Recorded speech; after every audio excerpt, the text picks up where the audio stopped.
नवरंगपुर जिला उमरकोट ब्लॉक तारागुड़ा छकठारू बकदा पर्यंत पिचु रास्ता कम अति निम्नमानर पिचु रास्ता कम होला परे रास्तार दुई पटे जो मुरुम पड़ा कथा ता हलदिया माटी गदा करा जायछि। बकदा निकटे स्थाने स्थाने पिचु रास्ता करी 4 मास मध्य होइनी रास्ता उखुड़ी गलानी।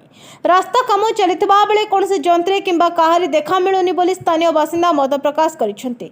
वर्तमान रास्तार दुई पटे सेप्रे हलदिया माटी मोरम बदल रे पकाई सामान्य कालबैशाखी वर्षारे कादुओ गात सब सृष्टि करा जायछि। रास्ता काम करी रास्ता को सुधारिबा बदल रे बिगाड़ी दिया जायछि बोली साधारण अभियोग होछि।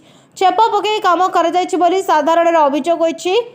सिंगेसारी रास्ता काम मध्य कोनसे गुण रे कम नुहे। रास्तार कड़े कड़े खाली माटी पका जायछि। उमरकोट आरडीसीएस जिओ कामर मोटे तदारक करूनाहांती बोली साधारण असंतोष देखा देछि। एणु एहार तुरंत मरामती सकाशे व्यवस्था करा जाओ, नचेत वर्षा दिन में जन असंतोष प्रशासन विरुद्ध रे वृद्धि पाइले किछि कहबार नाही बोली साधारण अभियोग होछि। बारंबार ग्रामर लोके विभागीय अधिकारी मानकु किंबा ठिकादार मानकु कहिले मध्य फल किछि मिलुनी। वर्तमान मूर्तिमा पंचायत समिति सभ्य भी अच्छी वर्तमान आज आज्ञा देखते रास्ता गत 4 मास तले टे छेप पकईकी कम कर आप देखु साइड रे जो प्रकार अवस्था होती गोटे गाड़ी गला पर आउ गोटे गाड़ी भी पास हो पारुनी आ बहुत निम्नमानर काम होती।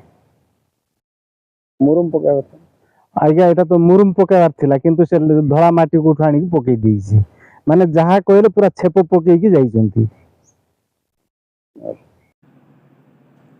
उमरकोट रे श्रीनिवास राव को रिपोर्ट बहुजन मीडिया।